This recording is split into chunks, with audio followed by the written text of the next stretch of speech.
It is the final weekend before Tuesday's runoff between Senator Raphael Warnock and Herschel Walker. The early voting numbers looking very impressive, and many of the polls, including our newest poll, show a very tight race. Joining me now is Chuck Todd, moderator of NBC's Meet the Press. So, Chuck, our poll indicates again that this is a tight race.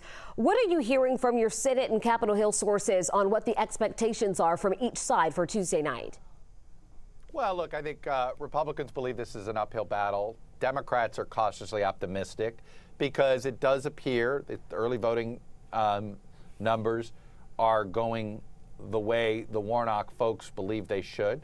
The Walker folks are nervous that there's a chunk of Republicans that just won't bring themselves to come out to vote for him because there's really nothing to vote for but him.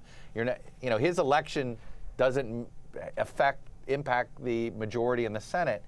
I think if this were about the Senate majority, this might be a different race, and it might be even closer, might even feel tighter.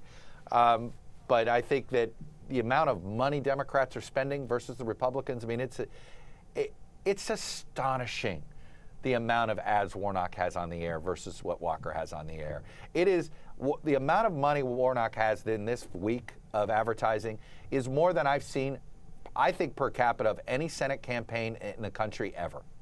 So I don't, put it this way, with all the resources, all the momentum that is blowing in Warnock's direction, it would be considered a mild upset, I think, if Walker pulled this off. I still expect it to be awfully close. And I do think if this were a generic R versus D vote, the Republican would win. But this is not a generic vote. There are two people there they're picking from, Warnock and Walker. So, look, this is a tough state for a Democrat to win, but I think all of the intangibles seem to favor Warnock here in the end. Yeah, a lot of folks anxious to see the results on Tuesday night. Shifting gears here, an interesting week for national Democrats as they discuss moving around some of the states on their primary calendar. There's a Washington Post report that says President Joe Biden wants Georgia to be much earlier in the calendar, perhaps one of the first 5 states here. So what do you make of what the Democrats are doing? And is it past time to shake things up here? Well, this is, I think, Joe Biden's attempt to try to lock in a primary calendar that would allow a more moderate Democrat to win the nomination. He wants a primary calendar that would not allow the progressive wing to get as much traction early. And when you look, people are always shocked. Joe Biden wants a primary calendar that a guy like Joe Biden would do well in. Wow, I'm shocked, right? He wants South Carolina to go first. South Carolina is the first primary he ever won. So I remember Bill Clinton loved New Hampshire. Why? New Hampshire was the place that launched his candidacy. Barack Obama would protect Iowa's first in the nation status. Why? Iowa launched his candidacy. So, a lot of this has to do with their own experience.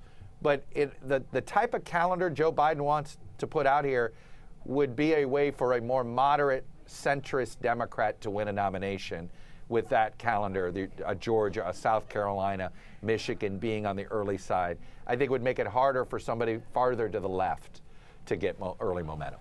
All right, shifting gears on you again, Israeli Prime Minister Benjamin Netanyahu is on Meet the Press Sunday. A big comeback for one of the country's longest-serving leaders. He and President Biden are no strangers to each other. So what do you expect from that relationship and their respective roles?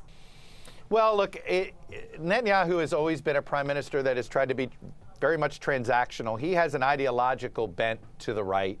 He is very much more comfortable with conservative Republicans than he is with Democrats. But he also knows that the only ally that matters to Israel is the United States, pure and simple. And when there's been a Democratic president, Netanyahu finds ways to make nice with that person.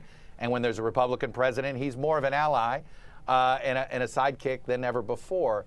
I think this is going to be, this is not the easiest relationship because Netanyahu has gotten involved in our domestic politics a bit more aggressively and uncomfortably than other world leaders have.